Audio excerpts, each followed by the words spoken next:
நான் ஊதா கலர் ரிப்பனுடைய ரசிகன் நான். ஆமாம், அதனால் என்னுடைய வாழ்க்கையில் எந்த இடத்துக்கு போனாலும் நான் முணுமுணுக்கிற பாடலில் அது ஒன்று. ஒரு பயணத்தை ஆரம்பிக்கும் போது ஒருத்தர்கிட்ட ரொம்ப ஒரு எக்ஸைட்மெண்ட், ஒரு வேகம், ஒரு வெறி எல்லாமே இருக்கும். அவங்க கூட பயணிக்கும் போது அதெல்லாம் நம்மளுக்கும் ஒட்டிக்கும். அந்த மாதிரி அவரோட பயணத்தை ஆரம்பிக்கிற லோகேஷோட விழா இது. So I'm very happy. டிஸ்கரில் எடுக்கிற அந்த லைப்ரரிக்காரன் சொல்லுவான் பூர்ணிமா கிட்ட, என்ன சார் எடுக்கிற படத்துக்கு அவர் பார்க்குற படத்துக்கு சம்மந்தமே இல்லை, கத்தி துப்பாக்கி இல்லைன்னா அந்த படத்தையே வாங்க மாட்டேங்கிறாரு அப்படின்னு சொல்லிட்டு. எனக்கு உண்மையிலேயே படம் பார்க்குறது அப்படின்னு சொன்னோம்னா அந்த க்ரைம், ஆக்ஷன் இந்த மாதிரி படம் தான் எனக்கு ரொம்ப பிடிக்கும். மற்ற படத்தை ரசித்து பார்த்துட்ருப்போம், இருந்தாலும் இந்த க்ரைம் எல்லாம் அந்த படங்கள்லாம் வரும்போது கொஞ்சம் மூளைக்கும் வேலை கொடுக்குற மாதிரி அதில் விஷயங்கள் இருக்கும். அதனால் அடுத்தது என்னன்னு அந்த சஸ்பென்ஸோடு பார்த்துக்கிட்டு இருப்போம். ஸோ அதுதான் எனக்கு இன்ட்ரெஸ்ட் அந்த மாதிரி படங்களில். ஏன்னா இந்த மாதிரி ஃபிலிம்ஸ் அந்த லைட் மூடு ரொம்ப முக்கியம்.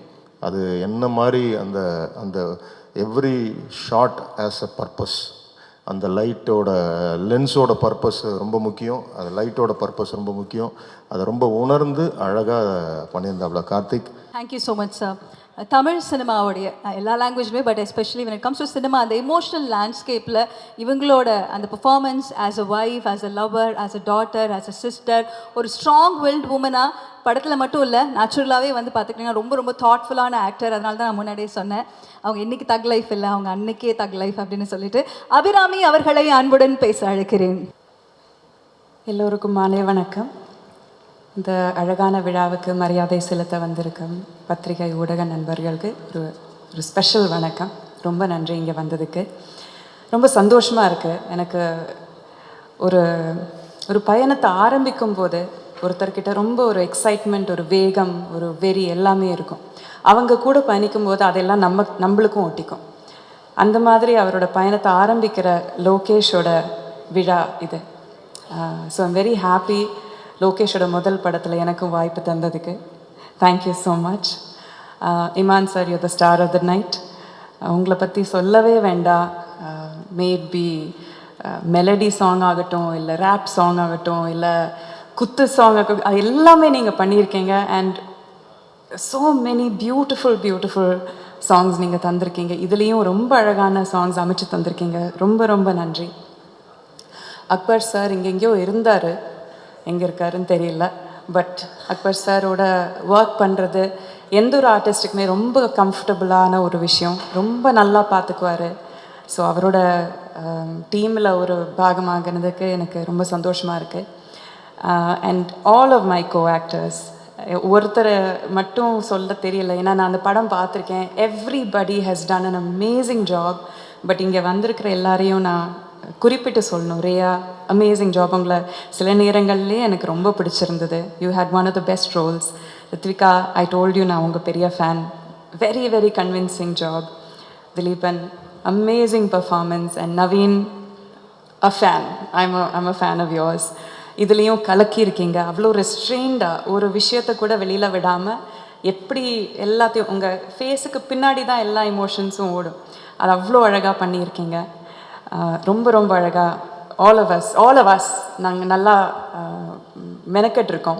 படத்தை பற்றி நான் அவ்வளோ சொல்ல மாட்டேன், சொன்னால் என்னை உதைப்பாங்க. அதனால் நான் அதை பற்றி சொல்ல மாட்டேன். இதோட சக்ஸஸ் மீட்டில் படத்தை பற்றி நிறைய பேசலாம். பட் தேங்க்யூ அகேன் இந்த ஒரு ஆப்பர்ச்சுனிட்டி தந்ததுக்கும். 11 மாதிரியான அழகான ஒரு படத்தில் எனக்கு பார்ட்டிசிபேட் பண்ண முடிஞ்சதுக்கு ரொம்ப நன்றி. Thank you so much.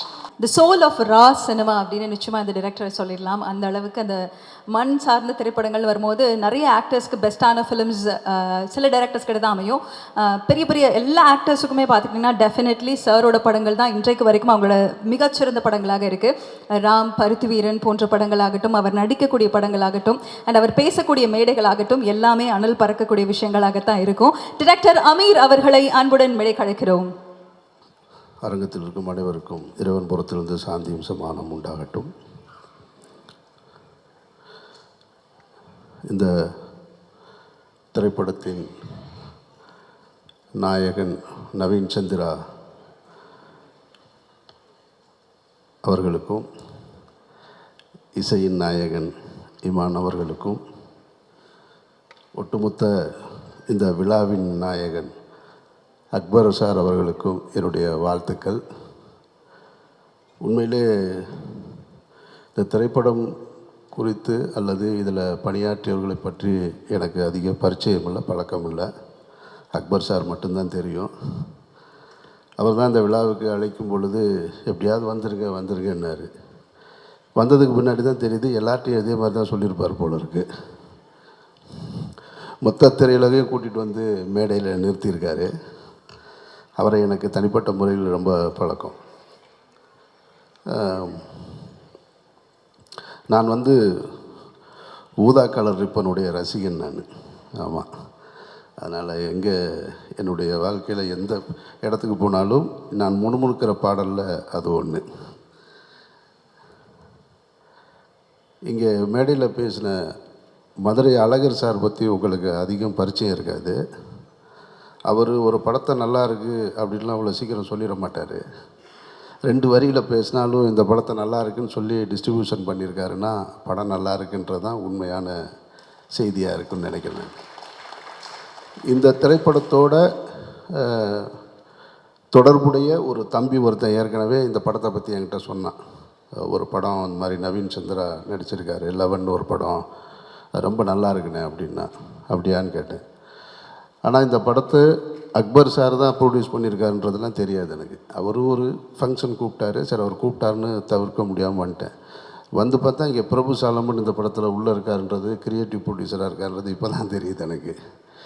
ஸோ பிரபு சார், அக்பர் சார், எல்லோரும் இமான் சார் இருக்குன்னா ஒரு நல்ல படமாக தான் இருக்க முடியும்.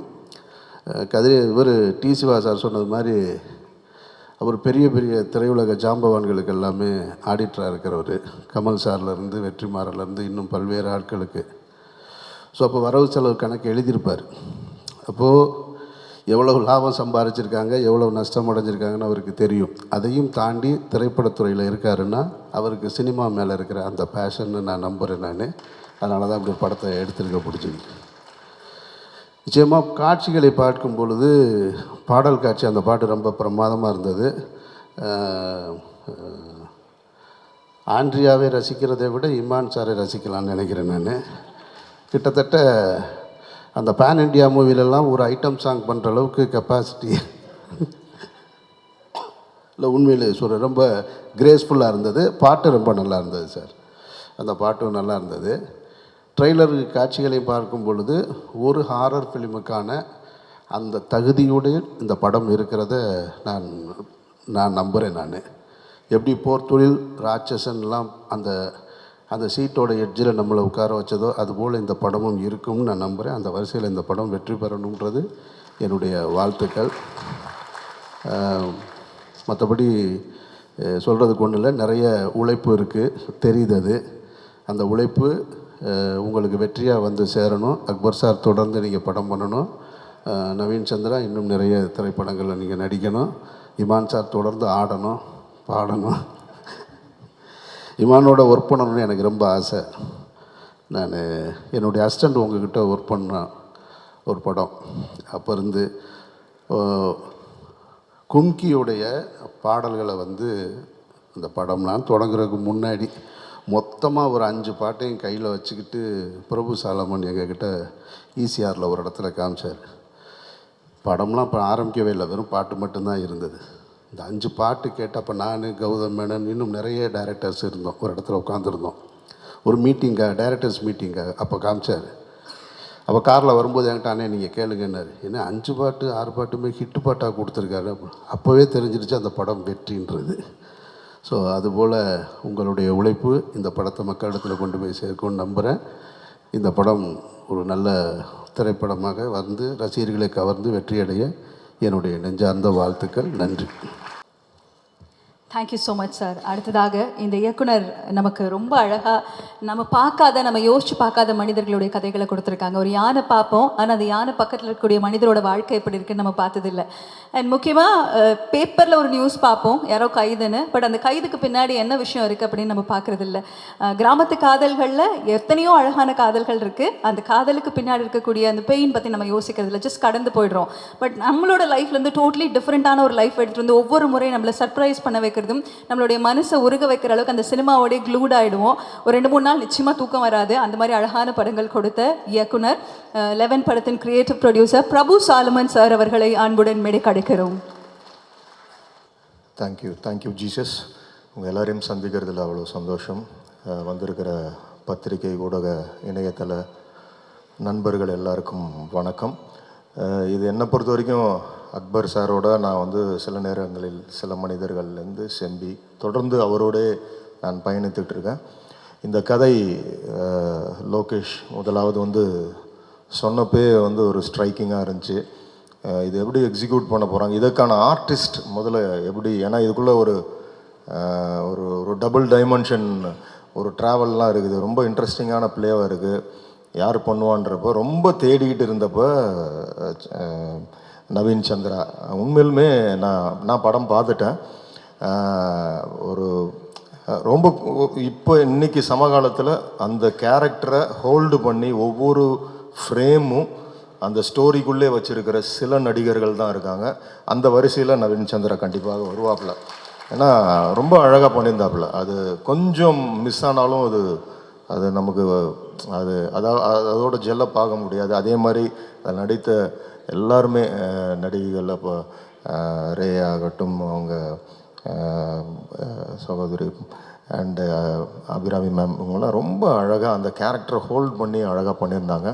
இன்னொன்று, இந்த படத்தோட உண்மையிலுமே எனக்கு வந்து மைண்ட்லே எனக்கு முதல் நிறுத்தினது வந்து கார்த்திகோட ஒளிப்பதிவு. ரொம்ப ரொம்ப அழகாக பண்ணியிருந்தான். ஏன்னா இந்த மாதிரி ஃபிலிம்ஸ் வந்து அந்த லைட் மூடு ரொம்ப முக்கியம்.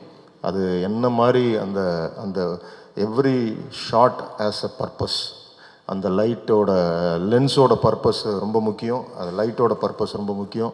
அதை ரொம்ப உணர்ந்து அழகாக பண்ணியிருந்தாப்புல கார்த்திக். உனக்கு ஒரு பெரிய இடம் இந்த சினிமா உலகம் நிச்சயமாக உனக்கு ஒரு பெரிய இடத்த கொடுக்கும். அதே மாதிரி எல்லாருமே ஆர்ட் டைரக்டர் ஆகட்டும், மற்ற கோ ஆர்டிஸ்ட் எல்லாருமே எக்ஸ்ட்ராடினரியாக பண்ணியிருந்தாங்க. அப்புறம் இமான், அது சொல்லவே வேண்டாம். அவர் சொன்ன மாதிரி அவர் எனக்கு தெரிஞ்சு முதல்ல பண்ணுற ஒரு க்ரைம் த்ரில்லர் ஃபிலிம்.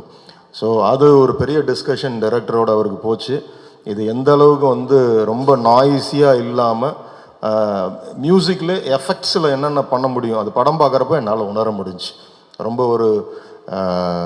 ரொம்ப அழகாக அந்த கதையை வந்து முத்து கோக்குற மாதிரி இசையால் கோத்து அழகாக அந்த இடத்தெல்லாம் ரொம்ப அழகாக எடுத்துகிட்டு போயிருக்காங்க. ஸோ இந்த ஃபிலிம் ரொம்ப அழகாக நேர்த்தியாக வந்திருக்கு.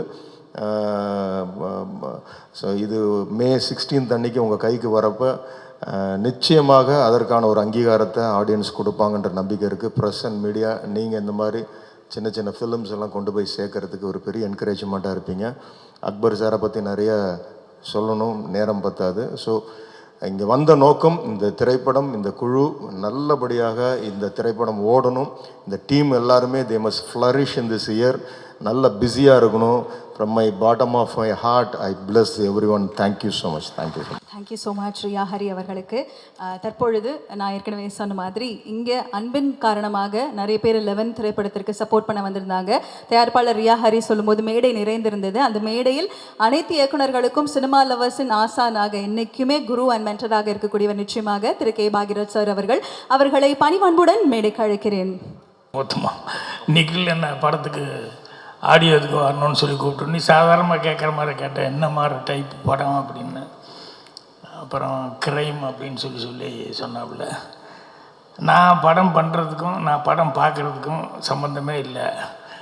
இது இந்த கேசட்டு ஆடியோ இதெல்லாம் டிஸ்கெல்லாம் எடுக்கிற அந்த லைப்ரரிக்காரன் சொல்லுவான் பூர்ணிமா கிட்ட, என்ன சார் இருக்கிற படத்துக்கு அவர் பார்க்குற படத்துக்கு சம்மந்தமே இல்லை, கத்தி துப்பாக்கி இல்லைன்னா அந்த படத்தையே வாங்க மாட்டேங்கிறாரு அப்படின்னு சொல்லிட்டு. எனக்கு உண்மையிலேயே படம் பார்க்குறது அப்படின்னு சொன்னோம்னா அந்த க்ரைம், ஆக்ஷன் இந்த மாதிரி படம் தான் எனக்கு ரொம்ப பிடிக்கும். மற்ற படத்தை ரசித்து பார்த்துட்ருப்போம். இருந்தாலும் இந்த க்ரைம் எல்லாம் அந்த படங்கள்லாம் வரும்போது கொஞ்சம் மூளைக்கும் வேலை கொடுக்குற மாதிரி அதில் விஷயங்கள் இருக்கும். அதனால் அடுத்தது என்னன்னு அந்த சஸ்பென்ஸோடு பார்த்துக்கிட்டு இருப்போம். ஸோ அதுதான் எனக்கு இன்ட்ரெஸ்ட் அந்த மாதிரி படங்களில். நான் அதிகமாக பண்ணல, வெடிமறை காத்துரு, கைதின் டைரி, இதுதான் அவ்வளோதான் பண்ணேன், வேறு எதுவும் சப்ஜெக்ட் பண்ணல. இருந்தாலும் அது என்னன்னா அவ்வளோ அந்த க்ரைமுங்கிறது உதாரணத்துக்கு சொல்லணுன்னா, ஒரு டெட் பாடி ஒரு ரூம் சுற்றி வர ஒரே ஒரு ஜன்னல் திறந்துருக்கும், லாக் ஆகிருக்கும், வேறு எந்த வழியுமே இல்லை. அந்த டெட் பாடி ஹேங் ஆகிட்டுருக்கும். அப்போ எல்லோரும் ஜன்னல் வழியாக பார்த்துக்கிட்டு கதவை உள்ளே தாள் போட்டிருக்கு அப்படின்னு சொல்லிவிட்டு அவர் சூசைடு தான் பண்ணிட்டாரு அப்படிங்கிற மாதிரி இருக்கும்போது போலீஸ்காரங்க 2 பேர் வருவாங்க, 2 ஆஃபீஸர்ஸ். அவங்க 2 பேர் வந்தோடனே எல்லாத்திட்டையும் கேட்குறாங்க, யாராவது போனாங்களா உள்ளே என்னென்னு கேட்டதுக்கப்புறம், இல்லை சார் கதவு தாள் போட்டிருக்க உள்ள, அவருக்கு ஏதோ கஷ்டம் போலுக்கு சூசைடு பண்ணிட்டாரு அப்படின்னா ஜன்னல் பார்க்குறாங்க. ஒரு ஜன்னல் வழியாக அப்படி ஹேங் ஆகிறது மட்டும் தெரியுது. சரி, வேறு எந்த ரூட்டுமே இல்லை அப்படின்னு சொல்லும்போது கதவை உடைச்சிட்டு உள்ளே போகிறாங்க. போனோடனே 2 ஆஃபீஸரில் ஒரு ஆஃபீஸர் சுற்றி வர பார்த்துக்கிட்டே இருந்தான். ஒரு ஆஃபீஸர் உள்ளே வந்தோடனே அப்புறம் அந்த இன்னொரு ஆஃபீஸர் கூப்பிட்டான், இது தற்கொலை இல்லை கொலை அப்படின்னா. என்னடா வந்த உடனேயுமே உள்ள தற்கொலை இல்லை கொலைங்கிற, இந்த பக்கமே ரூட் இல்லை உடனே கொலைங்கிற. இல்லைடா வந்தோடனே கீழே பார்த்தேன் நான், என்னென்னா அந்த ஸ்டூலு கமுந்து கிடக்குது, அதில் தான் ஏறி சூசைட் பண்ணிப்பேன். ஸ்டூலு 2 அடி தான் இருக்குது, ஆனால் அந்த கவுந்து தொங்குற காலுக்கும் தரைக்கு 2.5 அடி இருக்குது. 2 அடி ஸ்டூலில் ஏறி எப்படி 2.5 அடிக்கு மேலேயா போக முடியும்? 3 அடி ஸ்டூல்லேருந்து தட்டி விட்டு விழுந்தால் தான் 2.5 அடியில் வர முடியும்.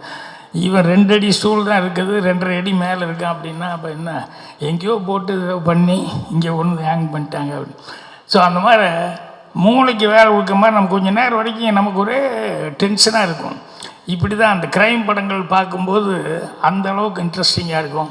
ஸோ இந்த 11 படம் அந்த மாதிரி அந்த ஜாதி அப்படின்னு சொன்னோடனே எனக்கு படம் உண்மையிலே பார்க்கணுன்ட்டு. அப்புறம் யாருக்கிட்ட இருந்து வந்தவர் லோகேஷ் அப்படிங்கும்போது, நம்பிக்கையான ஒரு டைரக்டர்லேருந்து வந்திருக்காரு அப்படிங்கும்போது கண்டிப்பாக படம் 16ஆம் தேதி பார்க்கணும் அப்படிங்கிற அளவுக்கு எனக்கே டெம்ப்டாக இருக்கும்போது, பார்த்தவங்க வேறு நிறைய பேர் ரொம்ப நல்லா இருக்குன்னு வேறு சொன்னாங்க. அதனால் கண்டிப்பாக படத்துக்கு நல்ல வரவேற்பு இருக்கும். அட்வான்ஸாக எல்லா டெக்னீஷியனுக்கும் படம் சம்மந்தப்பட்டவங்க எல்லாத்துக்கும் என்னுடைய மனமார்ந்த வாழ்த்துக்களை தெரிவிச்சுக்கிறேன். நன்றி, வணக்கம்.